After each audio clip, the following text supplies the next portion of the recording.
How do you find enthusiasm and joy when everything feels turned upside down? That's what I've been thinking about for the past week, and that's what I hope to be able to help you with in today's episode. Welcome to Explore Your Enthusiasm, episode 305, with me, Tara Swiger. As you know, if you've been listening for a while, my fundamental business belief, the thing that shapes my business and how I work with makers and artists, designers, is that your business will thrive and you will feel best, which makes your business more sustainable when you follow your enthusiasm. Now, what do I mean by enthusiasm? I like the definition I found that calls enthusiasm intense or eager enjoyment or interest. So in other words, it's like a intense or eager feeling of like enjoying something or being interested in something. And this is key to keeping your business sustainable in the long term. And this is also key to feeling good about your life and your business. So you can follow your enthusiasm in your business by working on projects you love, letting go of expectations about the kind of business you should have, setting goals that work for you, working with a client or customers that you prefer to work with. And you can follow your enthusiasm outside of your business, which will actually benefit your business by allowing yourself to work on non-business projects or filling up your enthusiasm well with things that seem completely unrelated. For me, it's going down like rabbit trails of research and learning all about a new area that's kind of unrelated to anything I do. For me lately, it's been reading or making bookish videos, which I share on YouTube. Other times it's been quilting or knitting. Back when I had the yarn business, it was actually sewing and embroidery that I would refill my well with because it was outside of the yarn world. So that's the idea. That's the like basic belief I have. But how I've been thinking lately is when everything is uncertain and stressful and all the change is happening all the time, and you feel like every time you get a foothold on a new routine, things change up again. How do we find enthusiasm during that? How do we make sure that we're not losing that spark of joy and interest that keeps us going? I don't know about your current situation, but mine is full of obligations and responsibilities. I am not having some quarantine that is just like, oh, now I have all the time in the world to do all the things I haven't done before. I have far less time than ever to do the things I want to do. Basically, we're all doing a lot of things we don't want to do, or that we want to do but we're not prepared to do, or that are just hard. They might be really important to us, but they're just hard to do. And on top of that, you have your business. If you're listening to this podcast, maybe it's doing just fine, or maybe it has lost some of its sales channels, or maybe you've lost all of your working hours, like your sales channels are intact, but your working hours are gone, or maybe a combination of all of that. And that is another like thing in the back of our mind, a responsibility that is being changed as our situation changes. So does the idea of enthusiasm, what my whole 6 years of the podcast is about, does the idea of enthusiasm and joy and finding it in your life really have a place in our current situation where we have to like buckle down and get things done whether we want to or not? Yes. In my experience, yes. Not because things aren't hard or because we're trying to pretend that everything is great and that this is all just super fun times, but because now, more than ever, you need to take care of your business's best resource. And by the way, it is also your family and loved ones' best resource, and that is your well-being, specifically your mental and emotional health. A key ingredient to your mental and emotional well-being is doing things that are just fun, things that get you excited, things that bring you joy, things that just interest you or inspire you or help you have creative thoughts. If you are like in the fog of just figuring out your new daily routine, then you might not be having a lot of creative thoughts. And I just want to like stop here and give you permission for that. I think a lot of people are surprised when everything in their current routine changes up that you don't also have brain space to be creative. The good news is it's a cyclical cycle. It will come back. If you've been doing business or art for any amount of time, you've probably experienced that you have times of a lot of ideas and inspiration and times of just doing the work and times of it just feeling fallow. So if this is a fallow time for you, that is okay. We're not trying to have our most creative output ever, but what we are trying to do is keep a spark of enthusiasm and joy alive throughout even the fog, even the hard times, even the uncertainty. So how do you tap into that? when like a lot of things in your life that you used to do, you probably can't do anymore. Like you've heard me talk many times on the podcast about how I go to the coffee shop to sit and work, to change up my environment, or I would go on a run, or I would go to the library, or I would check out different books. Well, those avenues are mostly closed to me right now, both because of time and staying home. And so how do we tap into that enthusiasm? I have a few suggestions. Not all of them are going to work for you, but I want to challenge you to try each of them. Even if they seem like, oh, I don't think that'll work, just try it until you feel some spark of joy or even just interest, mild interest. And if you feel a spark of joy or mild interest, do more of that. That's my challenge for you. Number 1, start with a mental health checklist.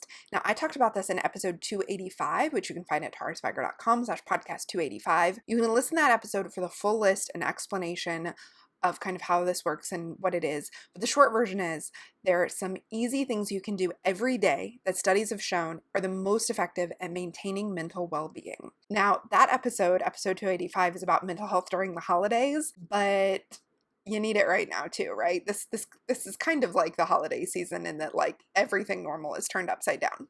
If you do these daily, even when you're feeling low or overwhelmed or run down, they will help you feel a bit more human. Now, the short version is wash your hands and face, which is really good advice right now. Wake up at the same time every day. This is really important for managing depression and the chemicals in your brain that impact depression. Take your vitamins and meds, move your body, and say no when you need to say no with no shame. In the past, saying no might be like, oh, I can't go do that fun thing out with you. Right now, saying no might be like, I'm going to say no to stressing out over doing 8 hours of schoolwork a day with my kids. I'm going to say no to adding in this other thing I could add in right now. I'm going to say no to working on anything outside of the basics of my business that I need to work on. Whatever that is, say no and let it go. Release it. That's the mental well-being checklist that you should just start with every day. Do those things. Oh, not on the list. Drink a glass of water. Just go drink a glass of water. That'll help everything. Suggestion number 2, do a thing that used to bring you a lot of joy that is completely useless. Now, I struggled what word to use here because I'm not talking about a judgment call about like a guilty pleasure or something that's a waste of time. No, we're not using any of that. What I mean is something that doesn't directly benefit anyone but you. Like a lot of times we do things that maybe bring us joy or seem like they would be fun, but they're really for other people, right? So there's pressure now, and maybe always you feel this pressure, but there's a lot of pressure now to be using this extra time, those are air quotes for those of you listening to the podcast, extra time to be very useful, to add a lot of value, to do all these things on top of normal taking care of your family and your life. Things like baking bread instead of buying it at the store, sewing face masks, educating our children 8 hours a day, starting that project you've been meaning to start, starting that side hustle, finishing those projects you've been meaning to finish. There's all this pressure to do those things right now. And what I want to challenge you to do is to do something other than all of that. If you have a running list of the things like you should be doing now, do something else just for the joy of it. For like 20 minutes. Try just 20 minutes. And by the way, you may be like me and be like, I don't have an extra 20 minutes. Well, is there a enforced quiet time, depending on the age of your children? Can you get up before them? Can you, after bedtime, put them to bed a little early and spend 20 minutes doing something just for you? This might be video games or reading a novel or sewing or knitting if it's not your business, or painting or baking or yoga or talking on the phone to your friends or texting emojis to your friends, like whatever is fun for you. Do it for 20 minutes.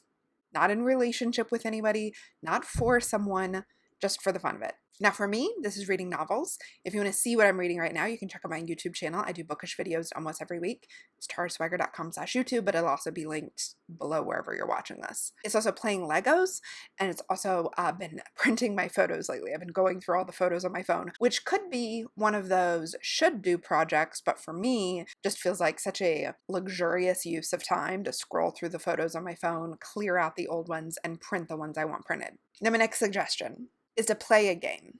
So my first suggestion was anything that brings you joy. Like I would tell everyone like go read a novel, but that might not be something that brings you joy. Maybe for you it is like going to your gym and lifting weights, like your gym at home. Maybe it's like going for a run, taking 20 minutes away from your family and doing whatever brings you joy. The next suggestion is to play a game. Not because your kids want to, not because you're spending quality time with your family, just for the fun of it. So it could be video games that you play alone. I'm really liking Animal Crossing right now. It could be a phone game, like I've fallen into obsession with two dots at various points in my life. It might be a card game. So we're trying Uno right now with the kids, but maybe you play another card game with your partner or friend. Or it could be a board game. We really like Catan for the whole family, old kids and young kids. Catan is fantastic. There are also a boom of really complicated strategy games, like tabletop strategy games. And there's actually a show all about tabletop games called Tabletop. You can check it out if you're interested in learning more about that. And what my real point for telling you to play a game is something that is like engaging and challenging and problem solving. And I think as we get to be adults, sometimes we just forget that games can be fun. And I know some people really hate games, they don't like them at all, so skip it. I mean, also, a game could be like a sport, like basketball or soccer. That might be your version of playing a game. And you might have to alter how you think about that if you just have the people you live with to play with. But try a game. 20 minutes. If you hate it, you don't have to do it again. My next suggestion is to go outside. I mean, obviously, if the weather's nice. I mean, even if the weather's rainy, go sing Singing in the Rain and stomp around and get completely soaking wet because you don't have anywhere to be. Nobody cares what you look like. Then come in and get dried off and have hot tea. And on a sunny day, we got these $10 chairs for the porch, and they're like the best investment ever. Just sitting outside for 10 minutes with a blue sky, looking at the clouds, watching the leaves, now that they're leaves, listening to the birds chirp, is one of the most refreshing things, more refreshing than a nap for me right now. And if art relaxes you, you can get a $5 box of chalk. I was like, shocked by how cheap sidewalk chalk is. We just bought a box on Amazon. They also have it right now in the dollar section of Target, and you can do Target curbside pickup. I mean, this isn't an advertisement for anybody in particular, but you can get sidewalk chalk for super cheap, and it's something you can do outside and be artistic and get like out of your house at least a little bit. You can draw over any surface you have access to. It can be the public sidewalk, your sidewalk. If you have a porch, or even the wooden fence. My kids draw on the wooden fence and it washes right off. So go outside. Okay, my next suggestion for enthusiasm is a dance party. And it's real simple. You blast your favorite music and you dance. And depending on your ability and your agility, you can dance standing up, sitting down, laying on the ground. Like, there's a lot of ways you can dance, chair dance. Alone or together, this is my number one mood booster for the whole family. And somehow I always forget to do it. Now, if dancing isn't an option, or your favorite music just isn't very danceable, right? Like if I said blast your favorite music and you thought Alanis Morissette's Jagged Little Pill, this is not so danceable. But I highly recommend, like as an addendum to the dance party, to look up old music videos from your teenage years and watch music videos from your teenage years, with or without your children. This is hours of entertainment for Jay and I. Explaining MTV to the kids is like real challenging now. Looking at music videos and seeing what you loved is a fun way if dancing isn't for you right now. Really, any music that you used to love will shift your mood, even the most sad emo 90s stuff you can think of. Now, my next suggestion is to watch YouTube videos or listen to podcasts about things you want to learn about. This isn't just because I want you to listen to my podcast. Obviously, you're already listening. I don't need to convince you about the value of podcasts. And I'm not suggesting this because now you have the time to learn something, but because learning is a great way of sparking interest and enthusiasm and just like getting your brain thinking, but not about stuff you have to think about, right? So if you just wanted to dive deeper into the world of Downton Abbey, or you wanted to learn about how you collect your own yeast, or something completely useless, diving deep into that rabbit hole can be really inspiring and like creating all these neural connections, which are going to help you when your creativity does come back, but it's just for the fun of it. So even when it's hard to learn something new, it's inspiring. So check out new podcasts. If you've never listened to a movie podcast, or you've never listened to oh my gosh, there are so many, literally any topic you can think of, sports, games, a million different topics. Find new podcasts, listen to them. It might take a while. There might be a lot that you don't like the voice or the hosts of. That's fine. Also, I find YouTube videos to be just one of the best things for cheering me up and changing my perspective on things. My subsection of making time to listen to podcasts or YouTube to learn new things is just making time to listen to podcasts and watch YouTube, whether you learn anything new or not even to learn, just for fun. So if you have a favorite show on any platform, make sure you're making time for it. I know this is silly, but sometimes just listening to the same voices each week is comforting and just makes us feel like something in our life is normal. So make time for that normalcy. So for me, this is slightly different than watching a TV show because podcasts and videos are made by real people. They're made by creatives like us. So it's inspiring to see what other people are making, even if it's in a totally different format, if it's a totally different industry, right?